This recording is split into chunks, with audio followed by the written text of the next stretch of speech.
Swayam Prabha. Digital India. Educated India.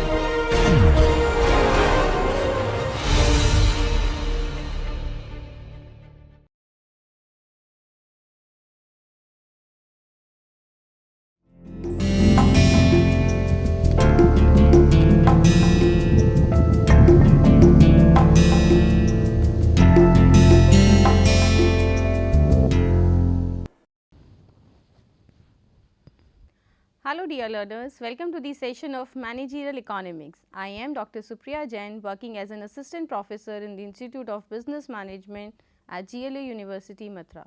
So, let us begin with our today's session, and before we talk about our today's discussion, let us have a look at the topics which we have covered in our previous session. We have talked about production, as because production is a very important activity of any organization, how the production of goods and services takes place. It is basically an activity where we transform the inputs into the output, so that people can have some they will be able to satisfy their needs and wants with the production of those goods and services. The things which can create utility for them are being converted to the process of production, and for the production we requires factor inputs like land, labor, capital, entrepreneur. All these are the factors of productions which are used for the production purpose. Thereafter, in that session we have also talked about production function, and production function is basically based on the factors of production. What factors are we using? And if we talk about production function with one variable and production function in with two variable, that basically depends upon the size, right, whether we are doing production in a short run or we are planning for the production in the long run. As we have seen that we have two type of cost, we have fixed cost as well as variable cost. So, in short run there are two type of inputs. Some of the inputs are of fixed nature which cannot be changed because there is not enough time for those inputs to be changed, and some of the inputs are the variable input. So, in short run we understand the production function with the law of variable proportion, and in this law of variable proportion we have seen that when we keep one input as a fixed input, like if this capital is being kept as a fixed input, there is no change we are making into the capital, and in the variable input like labor we are increasing the size of labor to increase the size of the output, right. So, what happened initially when we increase the labor, the return which we are going to get in our output, that would be an increasing return, right. A lesser change in the labor, we are getting more change in the output. But when we keep on doing the same thing, the later next stage which we are going to get, here the returns which we are going to get will be called as diminishing return, right. Returns we are getting, but at diminishing rate. But if we continue keep on increasing the size of labor and keeping our capital to be fixed, then you will see that later on the organization will not get any return, but that too the return will go into the negative, right. So, it is not advisable for the firms to continuously increase only the one variable input and keeping the fixed inputs to be fixed, because of that their ratios change significantly, right. So, this is one thing which we have seen with the law of variable proportion, right. We should make our production up to the point where we are getting returns, even if the diminishing returns are been getting by the firm, then also it is fine, right. Then we have talked about production function with two variable, and this we have studied with the help of law of return to scale. Now, this law of return to scale, here we have seen that how we can change both the inputs, because this we are talking in the long run, and in long run no input is a fixed input, right. All the inputs are the variable input. So, we can easily change the size of capital as well as the labor to increase the size of output. But in this law of return to scale, we have seen that when initially we increases both the labor and the output, the return which we were getting were called as increasing return, right. A lesser change in the input brings the more change in the output, whereas in the second stage we call it as an constant return. The return which we are going to get would be called as constant return. As much as change we are making in our input, the same change we are getting in our output, whereas in the later stages we will get the diminishing return, where we are putting more input and we are getting less of output, right. So, return will be there in all these stages, but definitely it will go down. Initially you will get increasing return, then your return will become constant, and then you will get it at a diminishing rate, right. So, this is what law of return to scale explained to us. Thereafter, we have talked about isoquants, right. Isoquant, like I said, iso means equal and quant means quantity. So, here with this isoquant we have seen how we can use the combination of the given inputs, so as we would be able to produce the given output. Like here if we define isoquants, like quantity is fixed and how we are using the combination of capital as well as labor to produce the given level of output, right. So, isoquant we have talked about this isoquant in detail. We have looked at the properties of isoquant, that isoquant curve will always be downward sloping, representing the two inputs are the substitute of each other. If we are increasing the size of capital, then we have to reduce the size of the labor, right. That is why this curve is downward sloping and it always be convex to the origin, right. We have also seen that higher isoquant will gives the higher output, because in this case both the inputs will be increased, either the capital is increasing or labor is increasing, or maybe the both of them are increasing. And we have also understood that they will never intersect with each other, because we are considering to be these inputs as in substitutes. We are not we are indifferent between the use of these two inputs, and that is why these isoquant curve will never intersect. Thereafter, we have talked about isoquant line, and this isoquant line tells us the budget of a producer. Like for a consumer to buy any commodity, there is a budget, a given income, and with that limited income a person has to get a maximum satisfaction of the commodities which they are consuming. In the same way, the producers also have a given budget. Within that budget they have to make their production with the combinations of given input, right. And lastly, we have talked about the equilibrium point, how a producer is going to reach to the equilibrium point, and the equilibrium point would be the point where the line of isocost curve and the isocost line will be equal, right. So, at the point, see the point where isocost line and isocost curve are meeting each other, because that is the point where a producer is utilizing these inputs to the optimum utilization they are making, and the production which they are going to get, where we will be getting the highest marginal productivity, right. So, these are the topics which we have talked about in our previous session. Now, let us look at the learnings which you are going to get from this session. So, here we have these learning objective of our today's session, and we are going to understand here about different market structure, what is meant by market and how different markets are there, right. So, it will introduce you to the basic of market morphology, the structure, the form of the market, and you will be able to identify the different market structures by understanding their features, right. Secondly, you are able to examine the nature of the perfectly competitive market. This is one of the form of the market which we are going to study here in detail, and you will find out and figure out the features of perfect competitive market. Then you will also able to examine the nature and the different forms of monopoly market. Thereafter, we will understand the nature of imperfect competition or the monopolistic competition, because this is the form of imperfect competitive market, and the another name we call it as a monopolistic competitive market.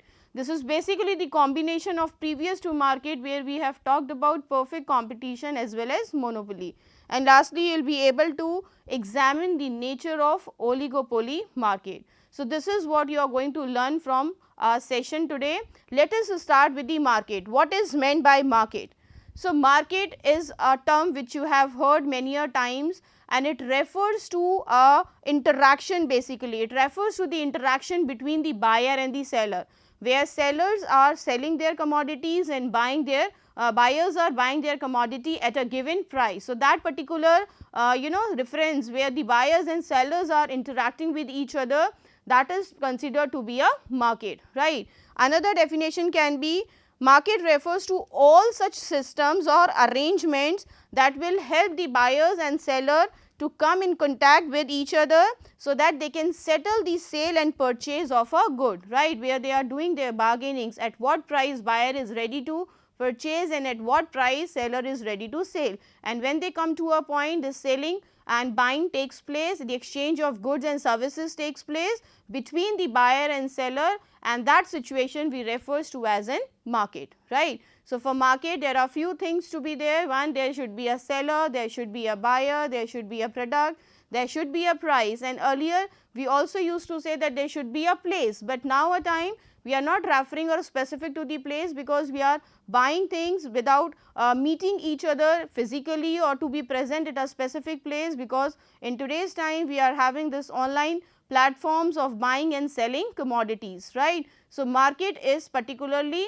interaction between the buyer and seller, where goods and services are being exchanged with a price, give the given price, right. So, let us start to understand this market morphology, right. Market morphology means the structure, the forms of market, and we have different forms of market which are basically being categorized on certain aspects, right. Like first is the nature of competition. We are categorizing the market on the basis of competition. In different market, different level of competitions are there. In some of the market, there are large number of sellers, there are few market structure where we have very few sellers, and there is also a market structure where we have a single seller, that means there is no competition, right. So, we are going to study about these different markets based on their competition, that is being called as nature of competition, will help you to understand the different form of market, right, where we have more sellers and where we have few sellers. The second can be done on the basis of product, right. Now, here we have different sort of products available in the market, right. Some of the firms are producing homogeneous products. Homogeneous products are the products which are same or similar to each other. Some of the markets are providing differential products. The products may be the close substitute of each other, but they are different from each other, right. So, based on the type of product or commodity you are selling to the people in the market, that is also helping you to understand the different forms. The third is number and size of buyer. Yes, again like the size of sellers and the number of sellers defines the competition. We also understood that there can be different number of buyers in the market, right. Monopsony is one such situation where there is a single buyer, right, and you know there are different sellers to this particular buyer. So, whatever the buyer is buying, they are buying on their own terms and condition, because they are the only buyer in the market. So, there are market where we have very large number of buyers, where we have few buyers, or where we have only single buyer. So, that is also one way we are defining and dividing our market on this basis. And lastly, we are saying freedom to enter and exit from the market. So, here we have different sort of structures, where in some of the market structure there is a freedom of entry and exit. That means, if you want to enter into this area, if you want to start your production into this particular form of market, in some market there is a freedom, there is no restriction, as in when you want to enter into this market and you want to start up with your business, right, into that particular form, you are free to enter into it or to exit from it anytime if you are not working well, if you are not if you do not want to continue with your business, then you can easily exit from it as well, right. But there are certain market structure where the entry is restricted, right, you cannot easily enter to that market. So, there are different sort of restrictions which are there, which we are going to study it with that different market type, right. So, this is the market morphology based on which we are trying to understand the different forms of market based on the competition, and competition is being defined by the number of sellers in the market, then the nature of product, whether the products are being supplied, whatever the products are being supplied by the sellers are of homogeneous nature, right, or they are heterogeneous from each other. Then how many number of buyers do we have in that market, right, the size of buyer is very large, or we have only few or a single buyer, or whether the market has a free entry or exit, right. So, let us start with the very first type, where we are going to talk about perfect competitive market. This perfect competition, this name is also helping you to understand what is this market means with. The competition here which we are defining is a perfect competition, and this is the you can say the most basic and the idealistic form of market, and that is why this is how we are naming it. We are calling it as a perfect competitive market.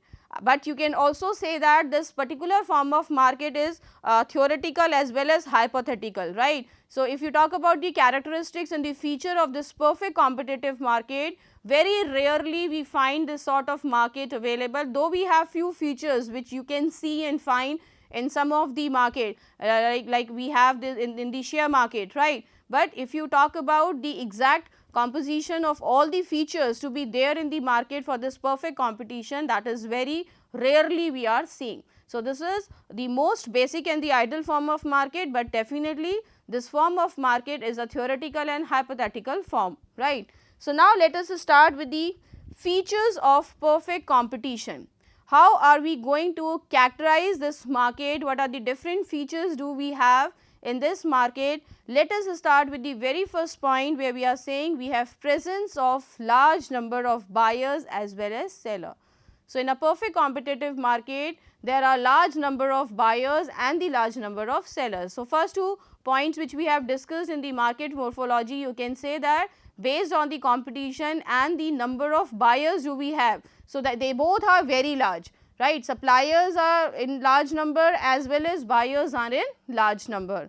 Second point talks about homogeneous product, and the products which are being produced by the seller are of homogeneous nature. That means they are same and identical, right. They are similar to each other. So, here the buyers who are buying the products from different sellers, there is no difference among those products, they are same, they are similar to each other, right. So, this is a very important feature of this market which we need to understand, that the products which are being sold under this perfect competitive market are of homogeneous nature.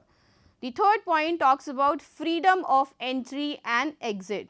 So, see, in this market, because this is the market where the products are homogeneous and we have large number of sellers and buyer, because of this particular feature only, because in this market there is a freedom of enter and exit, right. So, this is an unrestricted market. Any seller wants to come and join this market, they can easily come and enter into this market, and as in when they want, they can easily leave this market. And in our further classes, when we will talk about the price and output determination under perfect competition, this particular point will have a lot of reference in short run as well as in the long run, right. Under perfect competition, the firms which are working in the short run, they can earn supernormal profit, normal profit, or they might can incur a loss, right, because of the competition we are having in the market, right, because of the this particular feature, because in this perfect competitive market the firms are price taker, and how do are going to take the prices, that is basically determined by the demand and supply curve,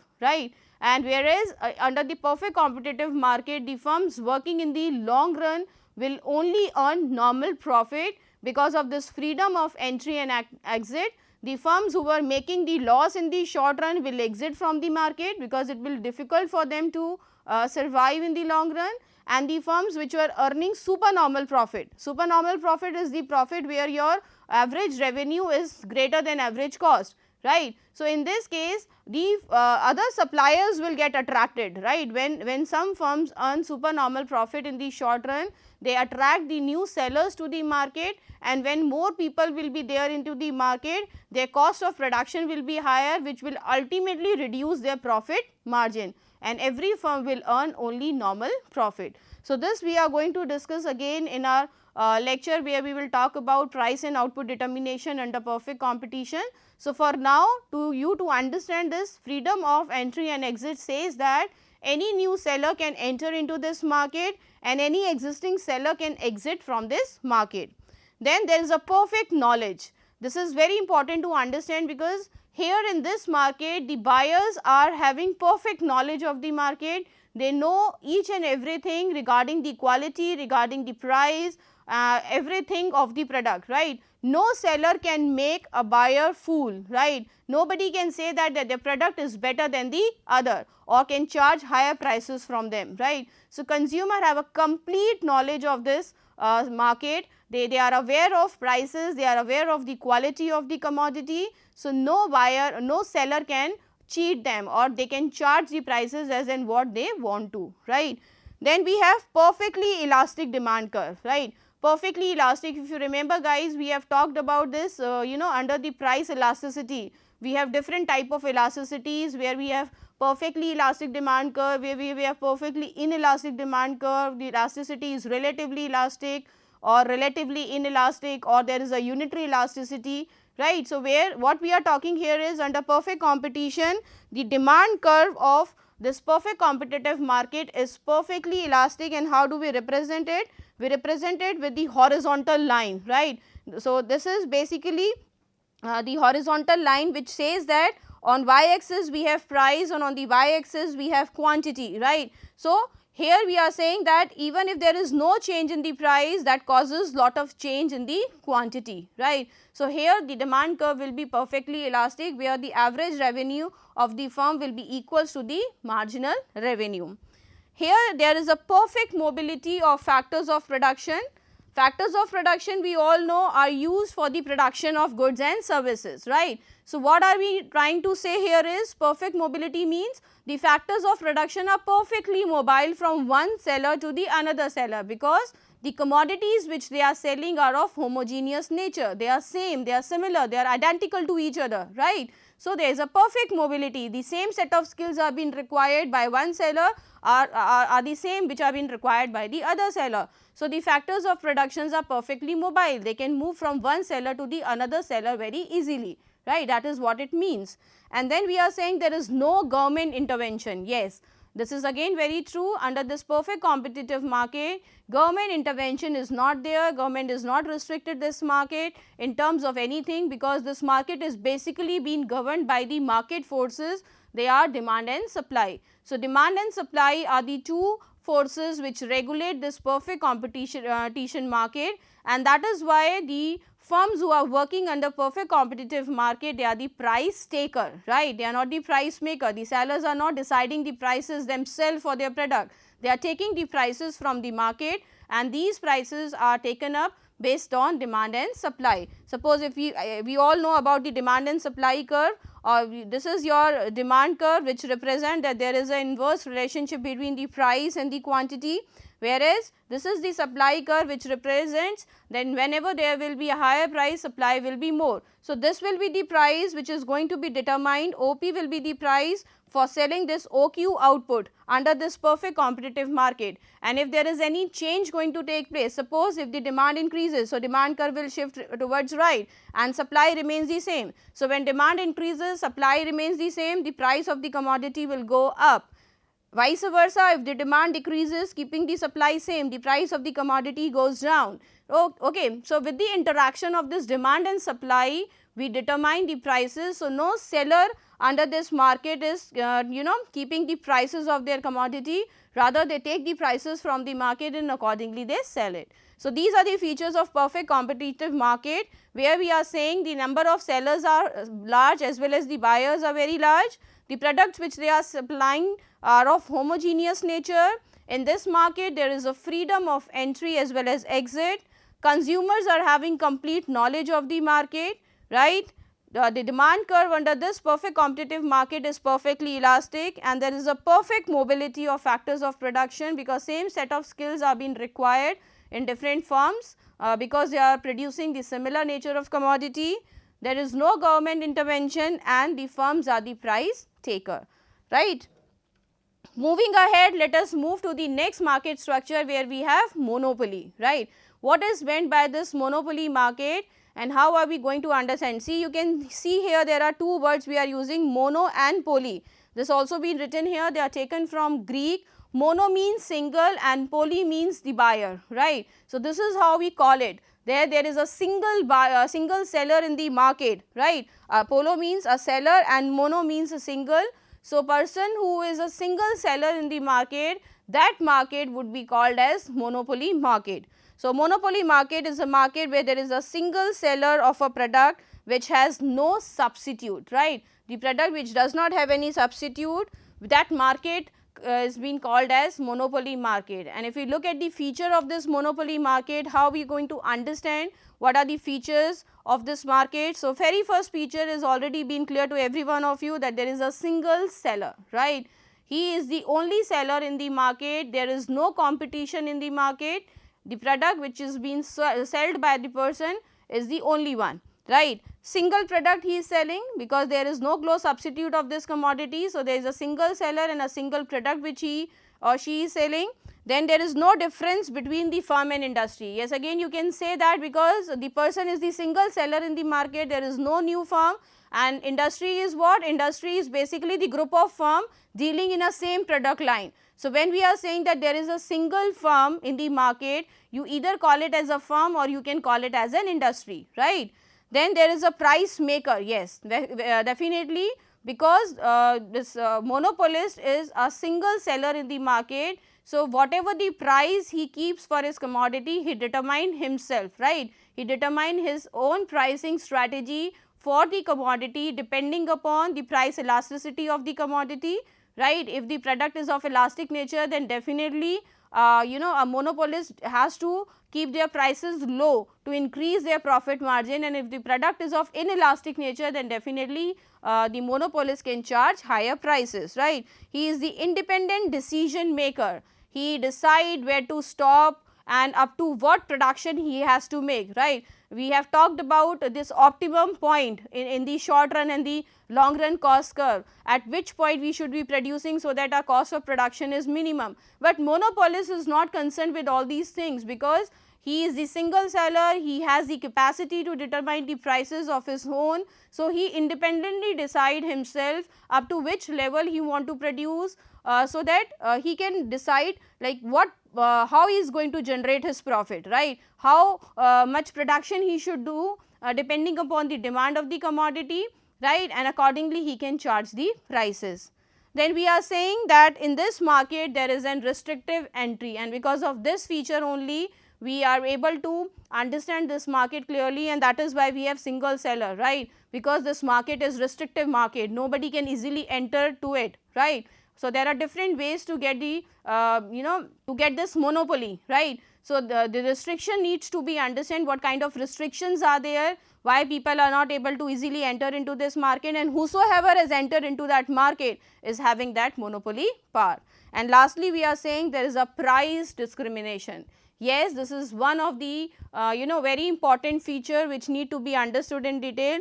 What is price discrimination? Price discrimination, you can say, is an art of selling same commodity to different people at different prices. So, this is what a monopolist can do, because he is the single seller in the market, and finding out the different elasticities in the different market depending upon the paying capacity of people in the different market, he can charge different prices for the same commodity. So, looking at the feature of monopoly market, we have understood what kind of market it is. Now, let us discuss the different type of monopolies, right. Monopoly can be of different type and it can be gained through different reasons, right. So, what are those reasons?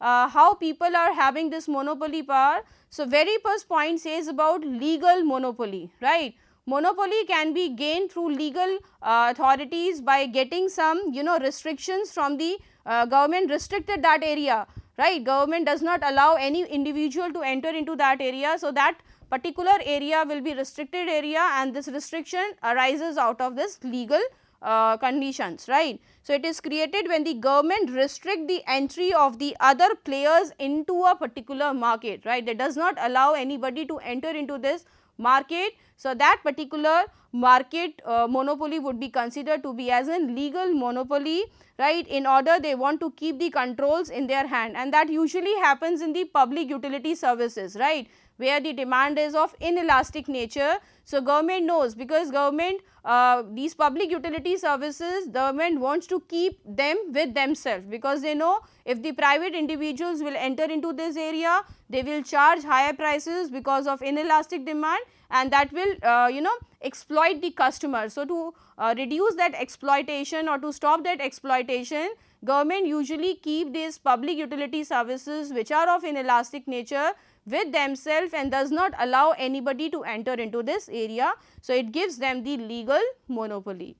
Then monopoly can also be gained through economic, right, economic reasons. This we have already understood what is meant by economies of scale, right. If there are some firms in the organization who are able to work very efficiently, right, the cost of productions which they are making are very efficient. So, nobody else is able to enter into that market because the firm who is already selling into that market is selling at a very lesser price that nobody can enter into it and can beat out that price. So, economic monopoly is created when competition is eliminated, right. This competition is actually being eliminated due to economic inefficiency of the other people, right, or the other players are not very much playing their game efficiently, or they are not able to produce that economic efficiency, and if the other firm is able to produce, right, this happens because of two things: either the others are very inefficient,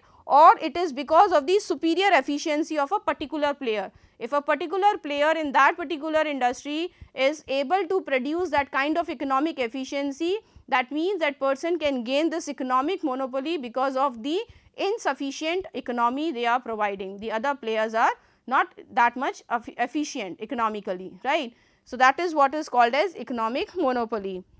Then we can also have natural monopoly. Yes, because of natural reason, there are certain goods which found in that specific area, right, and because of that those areas are having that natural monopoly. Even the WTO, right, they say that because of the intellectual property right they have gained, because of some of the commodities are being produced into that specific area, right, that is particularly is called as natural and regional monopoly. Okay. So, natural monopoly arises when the market size is very small, right, when the size of a market is small, so that it can accommodate only one player in the market, right. Sometimes the people also relate this natural monopoly to the economic monopoly, because that particular player is playing the game so efficiently, economic efficiency is so much there that the other persons are not able to enter into this market. So, naturally they get that monopoly power.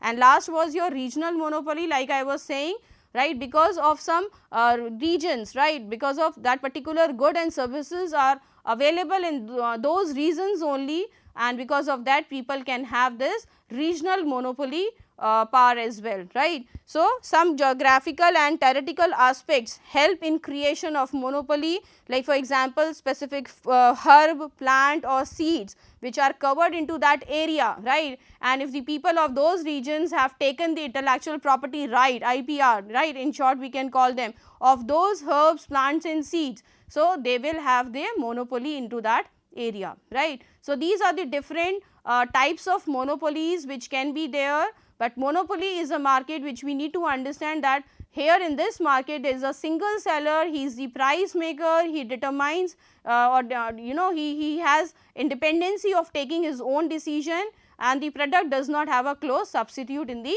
market, right.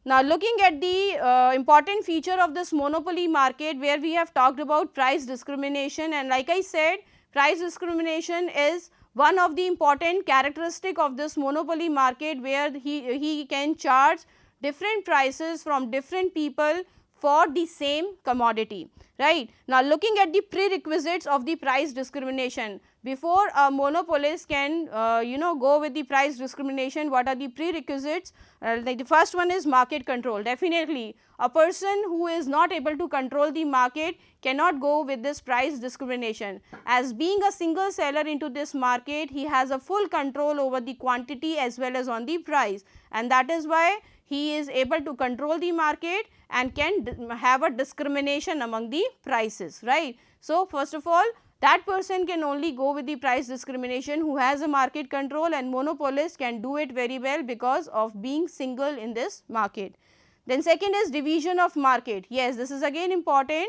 Before you go ahead with the price discrimination, you should be able to divide your market into different forms, right, where the different elasticities will be there. Like the third point is talking about different elasticity, like absence of arbitration, right, different of market should be there, then only the price discrimination is possible, otherwise it will be difficult for a monopolist to charge different prices from the consumers, right. So, first is market control, he should have a market control. Secondly, he should be capable of dividing his market into two or more markets, and each and every of these markets should have different elasticities, so that he can charge different prices based on the elasticities of the market. Suppose if the market is of inelastic nature, then monopolists can definitely charge higher prices to those people, because in that particular market there will be a lesser change in the quantity even if the prices go up, right. Whereas the market which are of elastic nature, then definitely monopolists should charge lesser price, because here demand will get more affected with the change in the price, right. Now, we have the basis for price discrimination. How on what basis are we discriminating among the prices? The very first point is the personal, right. It can be done on the personal basis. If you know the person, right, if you have some personal kind of interaction with that person, where you know the need and the paying capacity of the person, then you can definitely charge accordingly, right. So, personal basis based on the personal interaction with the consumer, and that personal interactions give you the idea about the need, desire and the paying capacity of the person, and accordingly you can charge different prices. Second is based on geography. Yes, different places different prices are being charged based on different geography, right, or different places in the particular region. Okay. So, in some of the region, maybe you can divide that geography based on the rural area or the urban area, right. So, different sort of prices are being charged depending upon that particular region, that particular area, how people are going to be charged. Somewhere we are charging higher prices, somewhere we can also charge the lower prices. Discrimination can also be based on demographic reasons, right. Demographic reasons, like maybe because of the age of the people, like you can say for railways, right. People who are children who are of lesser age, or people who are old age above the 60, right, or people who are physically having some problem, right, physically handicapped people. So, for these people railway charges lesser prices, right. So, based on the demographics, you can also charge different prices from different people. The fare of ticket will be different for these people, children's below age or people older age or physically disabled people, right. Then it can also be done on the basis of time. The price discrimination can be done on the basis of time, because you can see that different things are being depend on the time period. Suppose the demand for winter product or the demand for woolen clothes goes up in winter, but when you are buying those clothes in the summer, then definitely the prices will be less, right. So, depending upon the time frame, depending upon the season of that commodity, you can also change the prices, right. If at that particular time period, if the product is being demanded more because of that particular season, right, then you can definitely charge higher prices as compared to the off season. Then paying capacity is again one of the most important consideration. You can take example of doctors, that doctors can charge different prices for the consultation provided to them depending upon the paying capacity of their customers, right. If they are capable of paying more, they can definitely charge higher consultancy for their services they are providing, right, and so on. Then depends upon the purpose of use, right. Its purpose of use is also important, for what purpose you are using it. Like for electricity charges, right, electricity charges are different for the domestic use and they are different for the industrial use, right. So, what purpose you are using it, like loan rates, okay, we avail loan facilities from the financial institutions, but the rate of loans differ from different purpose, right. If you are availing personal loan, then you need to pay more in rate of interest. If you are buying house and you are taking housing loan, then definitely your rate of interest will be lesser. So, for what purpose you are availing that loan will also discriminate among the prices, right, and also depends on the need, for what purpose you are needing it. Like for example, lawyer, right, a person who is fighting for the case for their death, right, for their survival of life and death, then in that case the lawyer might charge the higher price. But if it for a general case only, some sort of some sort of normal problem is there for which you have hired the lawyer, then definitely the lawyer can charge a lesser price, right. So, for what purpose, what is the need of that particular thing, accordingly the different prices can be charged. So, price discrimination is again a very important consideration, and it has to be understood very clearly, because it can be used by the monopolist being a single seller in the market and having a full control on the market. he can charge different prices from different people based on these consideration, right. Moving ahead, we have monopolistic competitive market. Monopolistic competitive market, you can understand this market with the combinations of previous two markets which we have studied, that was perfect competition and monopoly, right. As we have seen in the perfect competitive market, there are large number of buyers and seller, and the product which they are selling are of homogeneous nature. Whereas in monopolistic competitive market, you can see that again there is a large number of buyers and sellers. The number of buyers and sellers are very large, but the products which they are selling here are not homogeneous, they are heterogeneous, right. They are different from each other, and you can even say that the competition based on this monopolistic competitive market is based on the product, right, not on the basis of price, right. So, it is a market situation in which relatively large number of products are being offered, similar but not identical. They are similar, they are close substitute of each other, but they are not identical. So, that is why we are characterizing them as an heterogeneous rather than to be called as homogeneous, and that there in the perfect competitive market we were having homogeneous product. And why we are adding this word mono to it? Because this is a market because of the differentiation in the product. Every firm has a sort of a monopoly, right. Every firm has their own set of loyal consumers or customers, and that is why they are having a monopoly into that area by creating their name, by creating their demand, and at the same time they are competing with the other firms because we have large number of substitutes available for this commodity. So, now let us look at the features of monopolistic competitive market. Here we have large numbers of buyers and sellers, that we have already understood. The number of buyers and the sellers are very large in the monopolistic competitive market, and the products which they are selling are of heterogeneous nature, right. They are different from each other. Okay. You can also call it as in product differentiation, and product differentiation can be of different type also. Sometimes there is an imaginary differentiation, that actually means that there is no difference between the product of A as well as the product of B company or B firm, but there is an imaginary differentiation because we usually think that A company has a better brand than B. So, people prefer to buy the product of A, right. So, it depends upon how you have created your name in the market or your brand in the market, right. It can be based on the after sale services you are providing, the differentiation also based on the physical look of that particular good. So, there can be different aspects which can be used to discriminate your product, right. Then the selling cost, yes, selling cost also plays a very important role in this market because we have close substitutes available in the market, and these firms working under the monopolistic competitive market, they spend lot of money on advertising, right, to create the demand for their product, to tell the people about the differentiation of their product, right. So, they spend lot of money on the advertisement of the product, and as we all know, no producers pays the cost of advertisement from their pocket, they ultimately charge it from the customers by adding it to the price of the product, right. So, selling cost again plays a very important role in this market because ultimately whatever is the expenditure is being made on the advertisement, that passes on to the selling cost of that commodity. Then independent decision maker, yes, for sure. Monopolist is an independent decision maker, he can determine his own prices, he is the price maker, and he can determine the size of output he want to produce for his commodity, right. Then there is an imperfect knowledge, yes, this you can compare with the perfect competitive feature. There we were having perfect knowledge of the market, and no seller can cheat the buyer by saying that their product is better than the other.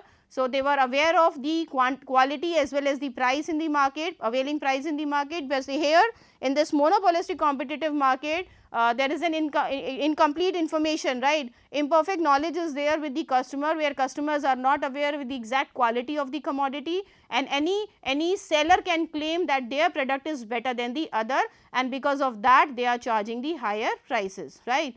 Then lastly, we have this unrestricted entry and exit for this firm. Again in this market, there is an unrestricted entry and exit, any new firm can enter and any existing firm can exit from this market structure, right. So, we have seen that perfect competition is also having the same feature, where we were having unrestricted entry and exit, right, whereas in monopoly there was a restrictive entry, right, because of that there was a single seller. So, these are the feature of monopolistic competitive market, where we have large number of buyers and seller to keep into consideration, and the products which they are selling are of heterogeneous nature, they are different from each other, and because of that the selling cost will be higher, as the seller in this market are spending lot on advertisement. They are making their independent decisions regarding the price, regarding the output they want to produce. Here the consumers are having imperfect knowledge of the market, and lastly we have seen that this market gives unrestricted entry and exit for the sellers, right. Now, let us move to the next type of market, where we are going to talk about oligopoly, right. This is the another form of market, and here we have few sellers and few buyers, okay. So, oligopoly market is that market which is also interdependent on each other. So, you can see we have few dominant seller and they sell differentiated and homogeneous products. So, here you can see with this particular market we have few sellers, and the products which they are selling, they can be of differentiated nature also, heterogeneous products can be there or homogeneous product can be there, right. So, that depends upon what kind of commodity they are selling, that creates an differentiated oligopoly or pure monopoly. So, differentiated oligopoly is a structure, or you can say a market form, where there are few number of sellers interrelated to each other, but the products which they are selling are of differentiated nature. Like you can take an example of automobile industry, cars, right. They have their own features, they have their own prices. So, here they comes into the oligopoly market, but the products which they are selling are differentiated from each other.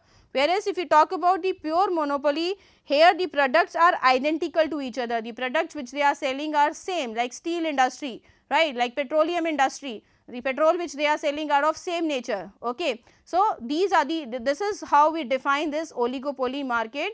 For us to understand it clearly, what we say, oligopoly is a market form where we have few dominant sellers. This word is again playing a very important role to make you understand. These sellers are very dominant and are prominent in the market, right, and the products can be homogeneous or products can be heterogeneous.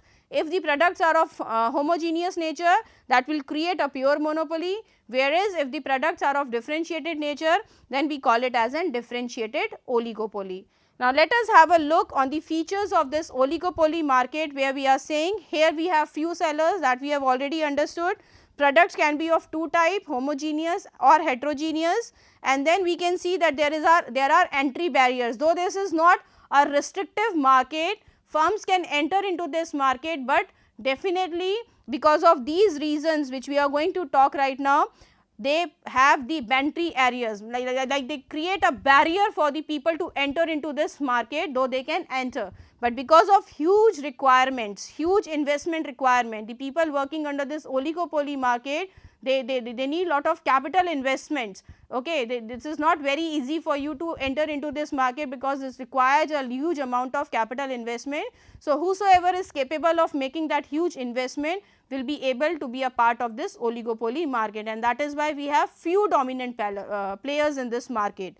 Then strong consumer loyalty for the existing brand. Yes, the brands which are available here in this market, they have the huge consumer loyalty. So, if you are thinking of entering into this market, right, you need to be very much sure whether people will shift their demands to your commodity or not, because they are having their set of loyal people which are associated with the products of those companies, right.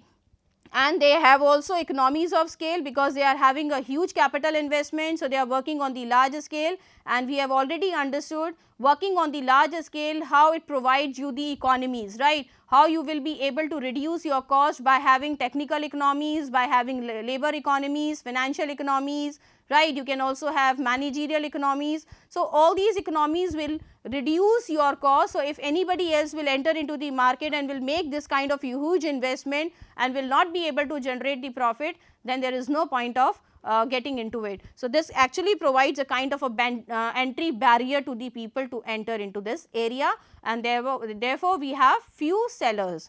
Then there is an interdependence decision making. Yes, the few sellers who are working in this oligopoly market, there is an interdependence among them, because you can see that there are very few people and the products can be of homogeneous nature or even if the products are of heterogeneous nature, the demand of one particular firm will create an impact on the demand of the another firm, because they are again a close substitute of each other, right. So, usually they form decision making where they take the interaction of other people also, like if we are deciding something for an individual firm, what will be the impact on the other firm because of our change we are making, right. So, we need to keep into our mind whenever we are making any decision of our individual firm, how the other firms are going to react on it, right. Independent decision making you cannot make because of the interdependence of the firms in this market, right. There is no price competition, they are the price maker, but they are not actually competing on the basis of price, but yes, there is a sort of a price rigidity you can say, which we have in this oligopoly market, because in this market if an individual firm will increase their prices themselves, so if they are reducing their prices, the other firms can also reduce their prices, right, and if you further reduce the prices, then they can also reduce the price. So, there can be a sort of a price war which will neither benefiting you or the other firm, right. So, there is no price competition, but yes, because of the interdependence of firm in this market, there is a kind of a price rigidity. And lastly, we have the indeterminate demand curve. Like in the previous cases, we have seen that perfect competitive market is a perfectly elastic demand, whereas in monopoly market demand is of inelastic nature, right, whereas it is of elastic nature, whereas in monopolistic competitive market, because we have some sort of loyal customer associated with all the firms. So, here the demand elasticity is inelastic in nature, whereas in case of oligopoly market we cannot determine the demand curve, okay. It is very difficult because of the close substitute of each other, right. Now, let us look about what is meant by duopoly, right. We have talked about perfect competitive market, monopoly, monopolistic competition, and we have also discussed about oligopoly. This duopoly is also another form of market which can be there under this oligopoly. Duo means two and poly means the seller, we already know that, right. So, this is the special case of oligopoly with only two players in the market. If there are two players in the market, right, then we call it as a duopoly. When we have few sellers in the market, we call it as an oligopoly, and when we have only one seller in the market, that market will be called as monopoly market, right. So, these are the different forms of market which we have studied, we have seen their features. Now, let us look ahead the market morphology which we have studied based on the sellers, based on the buyers, based on the entry and exit to the market, right. How are we going to understand these different market morphologies? Here we have made the difference on the basis of firms they are having in the market and the numbers of buyers to this firm, and what can be the possible examples associated to this market. So, looking at the perfect competitive market, we are saying that here we have very large number of firms as well as very large number of buyers. Both the sellers and buyers are large in number, and usually we can keep these markets under this consideration. Agriculture commodities can be there, shares can be taken up as a share market can be taken up as an example of perfect competitive market, or you can say the market for unskilled labor is also called is also having the feature of perfect competitive market, though we have understood that this perfect competitive market is more of theoretical and hypothetical in nature, right, but still these are some examples which we can use for this perfect competitive market. Moving ahead, we have monopolistic competition. In monopolistic competition, you can see we have many buyers as well as many sellers. Here the sellers and buyers are very large in number, but if you talk about monopolistic competition, they are also having many buyers and many sellers, and usually we can take the example of retail stores, of detergents and other commodities to be a part of this monopolistic competitive market. Then we have oligopoly market, and oligopoly market is a market where we have few firms as well as few buyers, right, because the products which they are selling are also of dominant players in the market. So, we have few sellers and the few buyers also for the commodity, and the example which you can take up for the oligopoly markets are your automobile sector providing cars, your computers, IT industry, petroleum industry, right. So, all these are your example of oligopoly market, and as we have seen in this market, there is an intermediate indeterminate demand curve because the products are again substitute of each other. So, you cannot determine the demand of your commodity in advance, and usually there is an interdependence of decision making, right. Then we have monopoly, having a single seller, but we have many buyers for it. Here the seller is single, but the buyers will be many, and we can take an example of Indian Railway, right, because Indian Railway, here in this we are not having anybody who is providing this kind of services to the people, but if you talk about the mode of transportation, then definitely we have other substitute available, like people can travel through airways, people can travel through roadways also. But yes, if you talk about monopoly example, because nobody is providing this kind of railway services, then this railway, Indian Railway is an example of monopoly, right. Then we have duopoly, where we have two firms, right, but buyers are again many, and we can take an example of Pepsi and Coke, right. Pepsi and Coke can be used as an example of duopoly market situation, where these two companies are having a prominent role in the market. These are the two sellers in the market, and because they have created this kind of duopoly situation by having this you can call it as an acquisition or mergers. Now, these becomes the two important player in the market, where they are supplying the commodities to many people. And again, like we have seen in the monopolistic competitive market, advertisement plays a very important role. Same is the case of the oligopoly market. Here also the seller spends lot of amount on the advertisements of their commodity. And lastly, we have one more consideration written over here, and this market is called as monopsony, right. So, do not get confused, this is monopoly and this is monopsony. Monopoly is a market structure where we have a single seller, whereas monopsony is a market structure where we have a single buyer, right. Poly is for the seller and Sony is for the buyer. So, if we have only a single buyer for that commodity and we have many firms who are supplying that commodity, then that situation or the form of market would be called as monopsony. And here we can take the example of Indian defense industry. Indian defense industry is the only example for monopsony, because they are the only buyer from the different firms who are supplying them the requirements of the defense industry, right. So, this is how we understand this market morphology. And now, let us have a look on the differentiation among all the different market structures which we have talked about, that is perfect competition, monopolistic competition, oligopoly and monopoly. Now, let us look at the basis and have a clear understanding of difference among all the different market structure. So, first is based on the number of firms that we have already seen. Perfect competition has many sellers, very large, and there we have several sellers. Oligopoly have few sellers, and in monopoly we have only single seller. Then second is on the basis of freedom of entry, right. As we see that in the perfect competition, there is a freedom of entry and exit, there is no restriction. Under this monopolistic competition also there is an open access, unrestricted entry is there, new firm, new seller can enter into the market. Whereas in oligopoly we have seen there is a controlled access, there is a kind of a barrier to entry.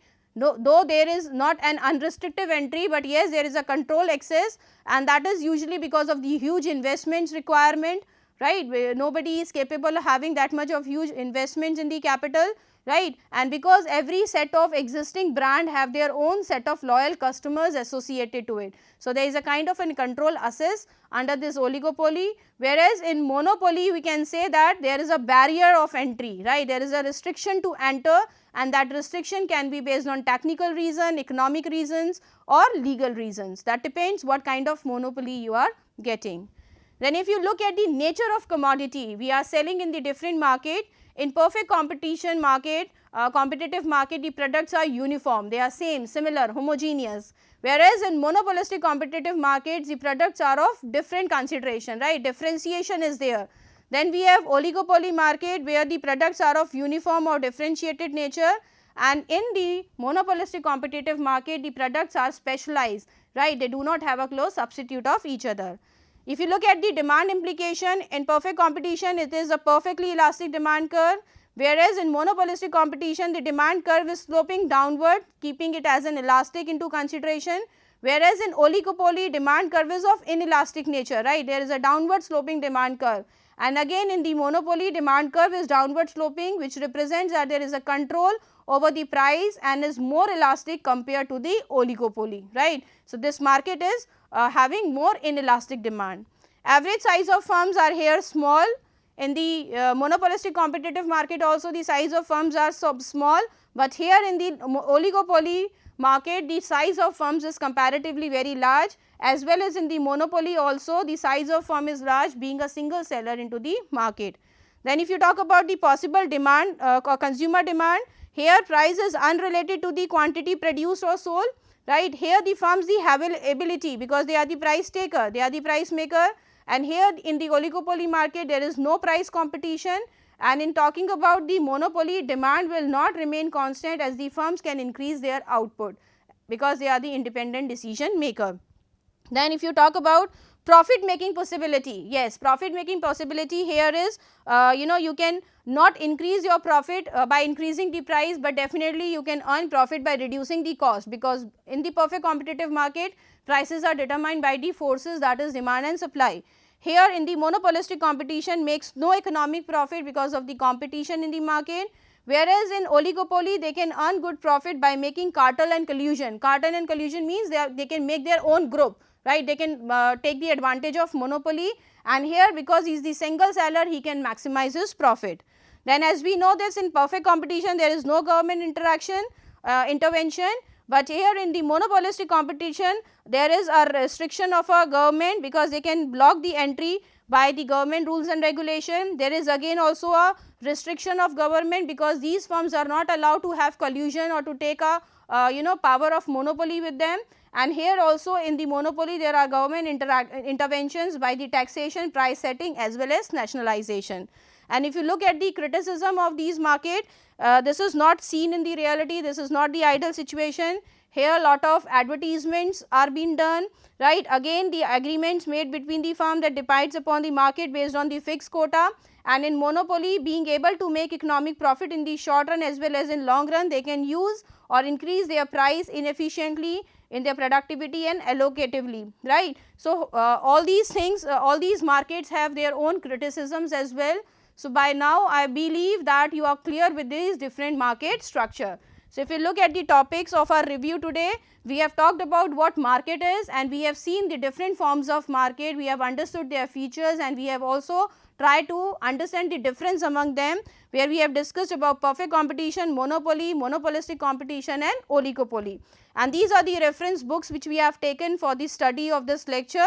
Thank you all of you.